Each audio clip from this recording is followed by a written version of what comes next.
Bonjour à tous, alors aujourd'hui je vous propose un exercice assez difficile en terminale, c'est vraiment pour préparer le post-bac, exercice sur les sommes et la trigonométrie. Alors c'est un très grand classique, donc on va parler de somme avec cosinus, sinus. Et on va utiliser donc plein de choses intéressantes qu'il faudra retenir.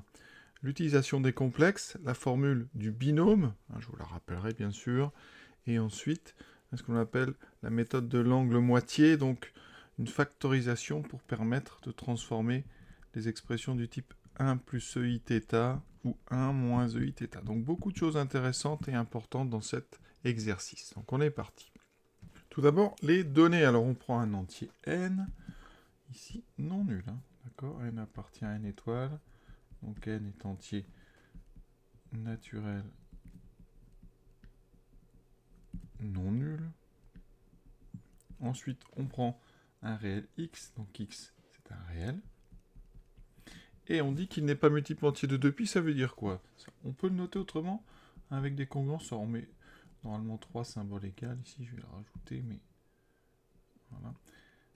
X n'est pas égal à 0 modulo 2π. Autrement dit, parce que quand même je vais vous donner la définition, 0 modulo 2π, c'est un ensemble de réels qui s'écrivent tous, c'est l'ensemble des réels qui s'écrivent 0 plus les multiples entiers de 2π, c'est-à-dire les 2π multipliés par k, avec k un nombre entier relatif, d'accord? Donc vous avez dedans 0, 2π, moins 2π, 4π, moins 4π, etc., etc., etc. Voilà. Donc ça, sur le cercle trigonométrique, ça correspondra donc à la position qui est ici, d'accord? Et donc on va enlever tous les réels qui vont arriver sur cette position. Donc c'est les multiples de entiers de 2π.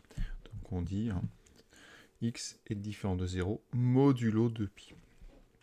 Voilà. On commence donc la première question. Qu'est-ce qu'on nous demande? Donc on vous dit un petit indice en passant par donc Cn plus ISN, on verra ça. Calculer les sommes. Alors c'est une somme très compliquée. Donc on va les détailler un tout petit peu. Il y a marqué donc sigma, donc somme pour les entiers de k égale 0 à k égale n, des cosinus kx. Alors ça veut dire quoi ça? Eh bien ça veut dire ici, on remplace donc k par 0, donc ça fait cosinus 0, 0x, d'accord? Plus on remplace k par 1, cosinus 1x, etc.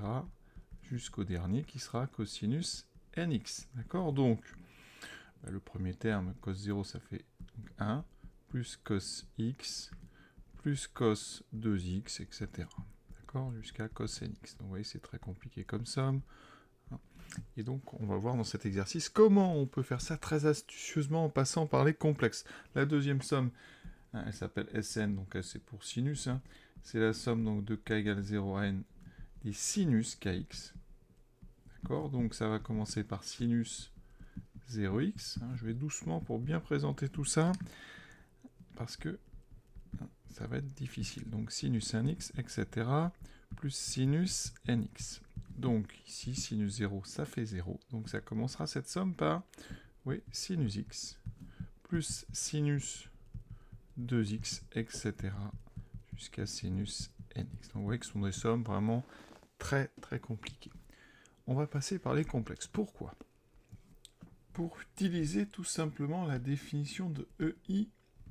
Alors EIθ, vous savez que c'est cosinus θ plus I sinus θ. Alors ici, où est-ce qu'on a ça? On a des cosinus partout, des sinus partout, donc l'idée, c'est que EIkx, c'est cosinus kx plus I sinus kx. Et c'est ça qu'on va ici. On va faire apparaître en fait plein de sommes cos kx plus I sinus kx. Et comme ça, on va bien faire apparaître des EIkx. Donc on va le faire. Alors ici, vous voyez, si je considère Cn plus I Sn. Alors je vais réécrire les deux sommes. Donc Cn, je vous ai dit, c'est 1 plus cos 1x plus cos 2x plus jusqu'à cosinus nx. Je mets les choses bien en place. Ensuite ici, Sn, je vous ai dit, c'était donc... Alors on va même réécrire le premier terme pour bien tout voir. Ça, c'est donc cosinus 0x. Ici, j'ai sinus 0x plus sinus 1x plus sinus 2x, évidemment, si n est supérieur ou égal à 2, hein, jusqu'à sinus nx. Alors, pour l'instant, si j'ajoute, je n'aurai pas de complexe, mais on va donc multiplier la deuxième ligne par i. Donc ici, je vais mettre un i. Donc on multiplie tout par i. Et après, voilà, on va donc ajouter ces deux lignes. Et regardez ce que ça donne. Donc ici, je vais avoir quoi? Cosinus 0x plus i sinus 0x. Je vais regrouper ces deux-là ensemble. Parce que dans les parenthèses, qu'est-ce que ça donne ça? Vous voyez, c'est exactement ei 0x. C'est ça qui est intéressant. C'est qu'on va faire apparaître comme ça plein de i. Cos 1x plus i sinus 1x. Et bien ça me donne plus ei 1x ou eix. D'accord? Donc ma somme Cn plus ISN, c'est donc ei0x plus eix plus, vous avez compris, il va se passer la même chose ici. J'aurai cos 2x plus i sinus 2x, donc je vais faire apparaître plus ei 2x, ensuite plus évidemment ei 3x, etc. Jusqu'au dernier. Le dernier c'est cos nx plus i sinus nx, et donc ça, vous reconnaissez, c'est donc ei nx. Et donc on a fait apparaître toute une somme de ei θ. Donc pour l'instant, ça nous donne quoi? Eh bien on a donc la somme pour k égale 0 à n, vous voyez, des termes qui s'écrivent ei kx. Alors vous allez me dire, c'est pas beaucoup plus simple comme somme. Eh bien si, pourquoi? Eh bien là on va utiliser une propriété que vous connaissez normalement, qui s'appelle la formule de Moivre. Donc formule de Moivre. La formule de Moivre, qu'est-ce qu'elle dit? Eh bien elle dit que ei n θ, c'est égal à ei θ à la puissance n. Ça, donc c'est valable pour θ réel et pour n, un entier. Donc ici, mais regardez ce que ça va donner. C'est vraiment important. C'est justement l'intérêt de passer sur les ei θ. C'est la somme donc de k égale 0 à n des ei x à la puissance k. Je vais le faire avec la somme. Vous voyez, la somme, ça donne donc ei x puissance 0 plus ei x puissance 1 plus ei x puissance 2, etc. Donc on a des sommes de puissance du nombre eix. Et à droite, au fur et à mesure, je mettrai un peu tout ce qui est important à retenir. Donc d'abord, la formule de l'air, ei θ, c'est cos θ plus i sinus θ. Ensuite, la formule de Moivre, qui permet de passer à des puissances. Donc vous voyez, on vient de se servir des deux. Ensuite, alors, vous avez devant vous donc une somme avec les puissances du nombre eix. D'accord? Donc ça doit vous faire penser aux sommes des termes d'une suite géométrique. Je rappelle, on sait que si q est différent de 1, alors, en prenant n un entier naturel, eh bien si vous faites 1 plus q2 jusqu'à q puissance n, eh bien cette somme, elle vaut q puissance n plus 1 moins 1 sur q moins 1. Ça c'est très très important, on s'en sert vraiment souvent.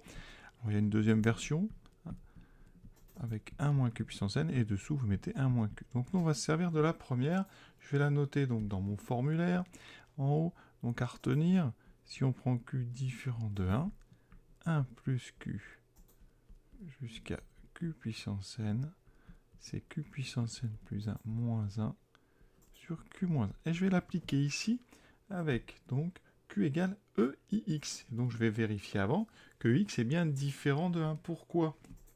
On a pris x, donc différent de pi k avec k entier, et donc, regardez, quand est-ce que ex vaut 1? Ex vaut 1 quand x est égal à 0, modulo de pi. Et 0 modulo de pi, c'est ce qu'on a dit au début, c'est les multiples entiers de 2pi. Et donc ici, forcément, par équivalence, c'est bien ex. Ici, donc, eix est différent de 1. Donc je peux appliquer ma formule. Donc ici, je vais pouvoir utiliser cette formule qui va me réduire la somme en un seul quotient. Et ça va me donner quoi? Donc EIX puissance n plus 1 moins 1 divisé par EIX moins 1. Voilà. Vous voyez, on approche petit à petit de choses plus simples. Donc, étape suivante, ben là, EX puissance n plus 1, je vais utiliser la formule de Moivre. Donc, je vais rentrer le n plus 1, ça fait EI n plus 1 fois x moins 1, divisé par EI x moins 1. Et maintenant, il va me rester à transformer ça. Et je vais avoir besoin d'une autre chose très importante sur les complexes. Quand on a EIθ moins 1, il y a une transformation qu'on fait très souvent, donc on la connaît par cœur quand on fait des maths, et on va factoriser ça par ce qu'on appelle l'angle moitié, donc par EIθ sur 2. Alors, pourquoi c'est pratique? Alors, EIθ moins 1, c'est EIθ moins EI0, d'accord? Et donc, quand vous factorisez ici, avec les propriétés de l'exponentielle, ici, si vous factorisez EIθ par EIθ sur 2, vous aurez EIθ sur 2. Effectivement, vous voyez, quand je développe, ça fait les exposants vont s'ajouter, ça fera EIθ sur 2 plus Iθ sur 2, et vous aurez EIθ. Ensuite, le moins 1, quand je le factorise, ça fait moins E moins Iθ sur 2. Vous voyez, quand on multiplie, ça fera EI0, et donc ça fera bien 1. Et on a fait apparaître dans les parenthèses une soustraction avec EI ici d'un angle, enfin d'un réel, et moins E moins I du même réel. Et c'est là que l'exercice est encore plus intéressant. Vraiment, ça recèle de choses importantes en maths. Ici, on a une différence, et je vais vous montrer, on va démontrer ce qu'on appelle les formules d'Euler. Alors, vous avez certainement déjà vu, mais c'est jamais inutile. Donc, EIθ, vous savez que c'est cos θ plus I sinus θ. D'accord? E moins Iθ. Qu'est-ce que c'est? C'est donc cos moins θ plus I sinus moins θ. Fonction cosinus est paire, donc le moins je peux l'enlever. Et sinus est impair, le moins peut sortir. Voilà, ça c'est E moins Iθ. Et bien quand j'ajoute EIθ plus moins θ, oui, cos θ plus cos θ, ça fait 2 cos θ. Les sinus disparaissent. J'obtiens ici une première formule qu'on écrit sous une autre forme. Je vais l'écrire dans le formulaire. Ici, cos θ, donc c'est EIθ plus E moins Iθ sur 2. D'accord? Ça, c'est une des formules. Et si je fais la différence EIθ moins E moins Iθ, eh bien, regardez, les cosinus disparaissent et c'est les I sinus qui restent. Il me reste 2I sinus θ. Donc ça, c'est une deuxième formule. Sinus θ, c'est donc EIθ moins E moins Iθ sur 2I. D'accord? Et ça s'appelle les formules d'Euler. Et on va s'en servir parce que vous voyez dans ma parenthèse, ici, j'ai exactement la différence que je viens de démontrer, mais pour θ sur 2. Donc dans mes parenthèses, il va me rester quoi? 2i sinus θ sur 2. Voilà, ça c'est très joli. Alors, on va utiliser ça donc en haut et en bas. Alors, en haut, on va factoriser par donc ceci divisé par 2. Donc l'angle moitié. En bas, on factorisera par EX sur 2. Donc, dans mes parenthèses, qu'est-ce que je vais avoir? Eh bien, la même chose.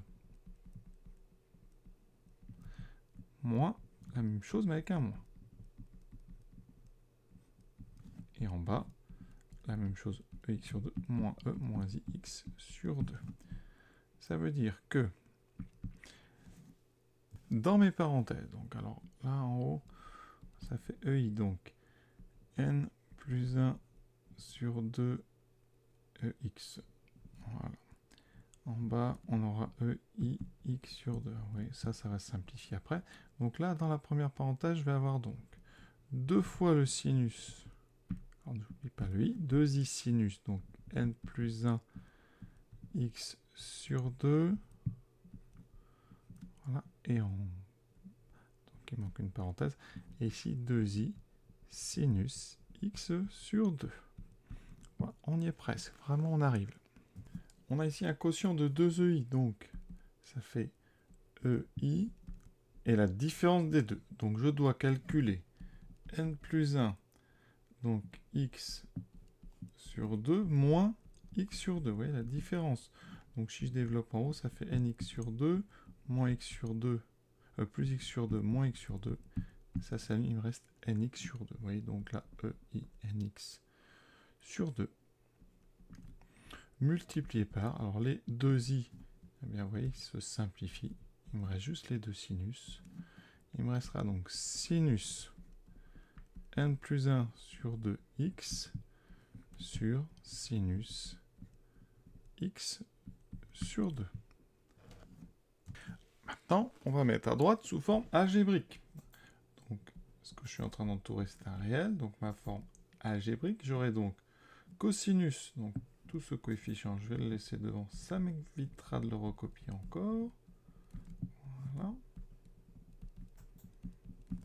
Mais sinon, j'ai donc cosinus nx sur 2 plus i sinus nx sur 2. Et maintenant, on va pouvoir regarder les parties réelles de chaque côté et les parties imaginaires. Donc à gauche, Cn et Sn sont des réels. D'accord ? Ce sont des réels. Donc la partie réelle de gauche, c'est Cn. Elle va être égale à la partie réelle de droite. Donc Cn, ça sera la partie réelle de cette chose-là. Bien, vous voyez, la partie réelle, c'est le cosinus que je vais multiplier par ce qu'il y a devant. Donc j'obtiens une formule qui dit donc cosinus nx sur 2 multiplié par sinus n plus 1 sur 2x divisé par sinus x sur 2. Et pour Sn, je vais prendre les parties imaginaires.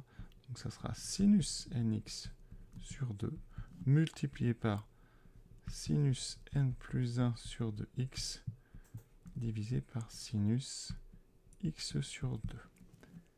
Et la première question est terminée. Ouais, c'est très difficile, mais ça n'utilise quand même que des choses très importantes en maths. Donc je répète, bon, Euler, moivre, ça vraiment c'est complexe, somme des termes d'une suite géométrique, ensuite les formules d'Euler pour permettre de transformer EIθ moins 1. Alors là j'ai fait EIθ moins 1, mais on peut transformer EIθ plus 1 aussi. Je vais le faire rapidement. Vous factorisez quand même par EIθ sur 2. Vous obtiendrez dans les parenthèses EIθ sur 2 plus E moins Iθ sur 2. Cette fois-ci, il y a un plus. Donc on utilise la formule avec le cosinus. Donc dans les parenthèses, vous aurez 2 fois cosinus θ sur 2. Donc si ça vous arrive, pensez-y. On factorise par donc la moitié de l'angle du réel qui est dans le EIθ. Deuxième question, rappelez la formule du binôme. Alors quand je dis rappeler, pas mal d'élèves de terminale ne la connaissent pas, donc je vais vous la donner. La formule du binôme ou formule du binôme de Newton ou formule de Newton, c'est la formule qui permet de développer les a plus b puissance n. Alors vous connaissez a plus b au carré, et bien avec cette formule, vous pourrez faire a plus b au cube, a plus b puissance 4, etc. Cette formule, c'est la suivante. Alors, elle utilise le symbole somme, c'est la somme de k égale 0 à n, des coefficients binomiaux, donc k parmi n, a n moins k, b puissance k. D'accord ? Alors je vais vous montrer comment on l'utilise une fois quand même. Si vous voulez, par exemple, la formule de a plus b puissance 4. Vous aurez donc la somme de k égale 0 à 4, des k parmi 4, a 4 moins k, b k. Donc, il va me falloir les coefficients binomiaux. Alors déjà, je vais enlever le symbole somme. Donc je vais écrire, alors, ça fait 0 parmi 4, A4, vous voyez, B0, donc A4. Plus 1 parmi 4, A3B. Plus 2 parmi 4, A2, B2. Je remplace à chaque fois K par 0, puis K par 1, puis K par 2. Et j'obtiens comme ça une longue expression. AB3 plus donc 4 parmi 4, B4. Comment calculer les coefficients binomiaux rapidement ? Eh bien, vous l'avez déjà vu, on utilise pour ça le triangle de Pascal. On commence par 1, 1, 1, ici 1, 2, 1. Donc, il faut savoir que les lignes correspondent aux valeurs de n et les colonnes aux valeurs de k. Donc ça, c'est n égale 0, 1, 2. Moi, il me faut ici n égale 4. Donc, je remplis mon triangle de Pascal. Pour remplir le triangle de Pascal, on fait à chaque fois, vous voyez ici, je mets un 1. Pour ce nombre, je vais au-dessus et j'additionne le nombre du dessus et de gauche. Donc 3 plus 1, 4. Ici, 3 plus 3, 6. Ici, 1 plus 3, 4. Et je finis par 1. Ça, c'est donc ma ligne qui correspond à n égale 4. La première colonne, c'est k égale 0, k égale 1, k égale 2, k égale 3, k égale... Et donc, vous avez ici vos 5 coefficients. Vous voyez, 0 parmi 4, c'est 1. 1 parmi 4, c'est 4. 2 parmi 4, ça sera 6. 3 parmi 4, ça sera 4 et 1. Et donc, vous avez bien, votre développement directement. Je vais l'écrire juste au-dessus. Ça veut dire que a plus b puissance 4, c'est donc a puissance 4 plus 4a3b plus 6a2b plus 4ab3 plus b4. Vous voyez, c'est très facile à faire. Il faut connaître son triangle de Pascal et la formule donc du binôme de Newton. On passe donc à la troisième question. Alors, la troisième question, moi, je la trouve intéressante. Bon, c'est pas simple, hein.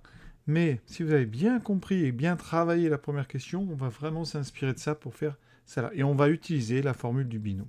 Donc, dans cette étude, on a deux suites. Donc, AN, c'est la somme de 0 à n des k parmi n cosinus kx. Donc, je vais l'écrire un petit peu. Ça fait 0 parmi n, donc cosinus 0x. Alors, cosinus 0x, ça fait cos 0, ça fait 1. Mais je préfère laisser 0x pour bien que vous voyez ce qui se passe. Plus 1 parmi n, cos 1x, plus, etc. jusqu'à n parmi n, cosinus nx. On fait pareil pour la suite bn. Je l'écris un petit peu. Donc, 0 parmi n, sinus 0x. Donc, sinus 0x, ça fait sinus 0, ça fait 0. Mais je préfère encore une fois, comme pour le cosinus, l'écrire. Donc, ça fait sinus 1x plus 2 parmi n sinus 2x, etc. jusqu'à n parmi n sinus nx. Alors, vous voyez bien que ce sont des suites qui ont l'air très compliquées. Elles le sont d'ailleurs, mais on va utiliser la même astuce. On va en fait calculer d'abord une somme. Cette somme, c'est donc an plus ibn. Donc, je multiplie tous les termes de la suite bn par i. J'ajoute, et comme tout à l'heure, il va se passer quelque chose qui va nous permettre de passer sur les exponentielles ici. Alors, à chaque fois, on a un même coefficient. Et on a cos 0x plus i sinus 0x. Donc, ça fait ei 0x. C'est la même astuce que tout à l'heure. 1 parmi n, cette fois-ci, ei 1x. Plus 2 parmi n, ei 2x. Plus, etc. n parmi n, ei nx. Voilà, pour l'instant, vous voyez, on est passé avec des exponentielles complexes. On va mettre ça sous forme de somme. C'est la somme de k égale 0 à n des ei kx, avec ici k parmi n. Alors, comme on a fait dans la première question, on va utiliser la formule de Moivre pour sortir le k de cette ei kx. Ça me donne la somme de k égale 0 à n des k parmi n EIX puissance K. Hein. Et ça, c'est intéressant, parce que maintenant, on va essayer de voir si on ne peut pas utiliser la formule du binôme, ou reconnaître une formule de binôme. Ici, on a presque la formule du binôme. Vous voyez, on a somme de K égale 0 à n, de K parmi n. Par contre, là, on n'a pas un produit. On n'a qu'une seule des puissances. C'est comme si on avait BK. Donc, je vais regarder A plus B puissance n, en prenant déjà B égale EIX. Qu'est-ce que ça me donnerait ? Ça me donnerait somme de k égale 0 à n, des k parmi n, a puissance n moins k, ex puissance k. Voilà. Et donc l'idée, ce serait d'essayer de trouver une valeur de a qui donne notre chose. C'est-à-dire qu'ici, il faudrait que a puissance n moins k soit toujours égal à 1. Comme ça, on peut l'enlever. Eh bien, ça, c'est simple. Il suffit de prendre a égale 1. Si vous prenez a égale 1 ici, en développant ça, vous aurez exactement ce qu'on a trouvé là, c'est-à-dire la somme de k égale 0 à n, des k parmi n, 1 puissance n moins k, ce qui fait 1, EIX puissance k.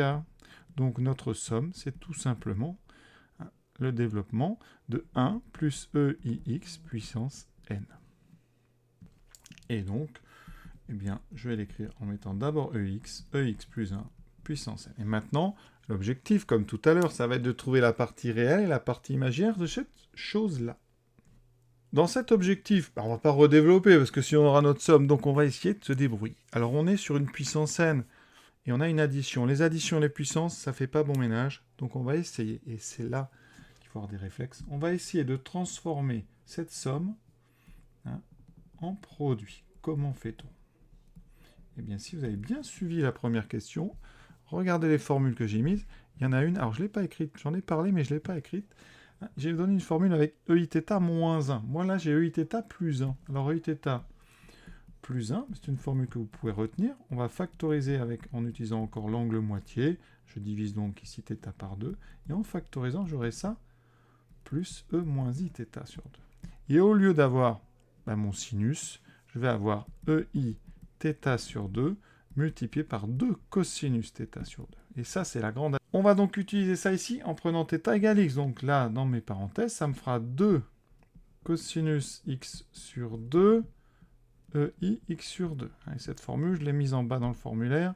Elle est importante, elle sert très souvent quand on a ce genre de choses. Donc ici, vous voyez, l'avantage, c'est que j'ai maintenant un produit. Donc je peux calculer et enlever les parenthèses. Ça fera 2 puissance n fois cosinus x sur 2 à la puissance n, qu'on écrit comme ceci avec le petit n ici, fois EI x sur 2 puissance n. Cette puissance n là, et le x, je vais réutiliser la formule de Moivre pour rentrer le n à l'intérieur. Donc ça me donne 2 puissance n cosinus x sur 2 puissance n fois EI n x sur 2. Et ça, c'est très bien parce que je vais pouvoir passer sur une forme algébrique. Vous voyez, EIθ, je peux l'écrire sous forme algébrique. Et voilà pourquoi l'idée de cette transformation d'une somme en produit nous a permis de nous débarrasser de cette somme à la puissance n. On a donc ça, fois cosinus nx sur 2 plus i sinus nx sur 2. Et donc, on va identifier les deux côtés. On a dit AN est réel, BN est réel. Donc AN, c'est la partie réelle de cette chose-là. Et donc AN, c'est 2 puissance n cosinus puissance n x sur 2 cos nx sur 2. Et BN, bien ça sera 2 puissance n cosinus x sur 2 puissance n sinus nx sur 2. Et c'est exactement, vous voyez, ce qu'on voulait démontrer. Donc c'est une très jolie démonstration. On est donc enfin arrivé au bout de cet exercice qui est vraiment magnifique, moi je trouve. Il y a tellement de choses qui peuvent être utiles pour un étudiant. Ça serait dommage de ne pas le travailler. Donc vraiment, moi je vous conseille, c'est de le faire, de le refaire. Ça vous servira beaucoup pour les complexes. Donc je résume les idées à retenir. Tout d'abord, bien connaître son cours, les formules d'Euler et de Moivre, donc c'est celles-là, et celles qui sont ici. Donc ça, c'est vraiment des choses importantes. Ensuite, la formule donc, qui permet de calculer les sommes des puissances dans une série géométrique, enfin une suite géométrique, c'est ici. Donc ça, c'est pareil, ça sert tellement qu'il faut un moment savoir. Ensuite, vraiment pareil, quelque chose qui est extrêmement important, vraiment même indispensable, c'est la formule du binôme de Newton. Vraiment, ça, c'est... Voilà, c'est vital, quoi, en maths. Bien maîtriser les sommes, les cas parmi n, savoir les trouver. Après, vous verrez des formules pour les calculer. Et ensuite, des choses qui sont pas vraiment du cours, mais on pourrait presque les mettre dans un cours.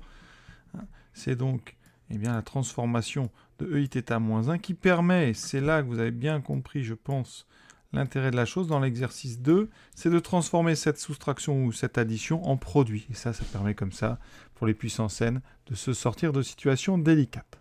Voilà, donc cette vidéo est terminée. J'espère que ça vous a plu, parce que vraiment, c'est un très très bel exercice. J'espère pas avoir fait de faute de frappe. Donc n'hésitez pas à me le dire si vous voyez des petites fautes.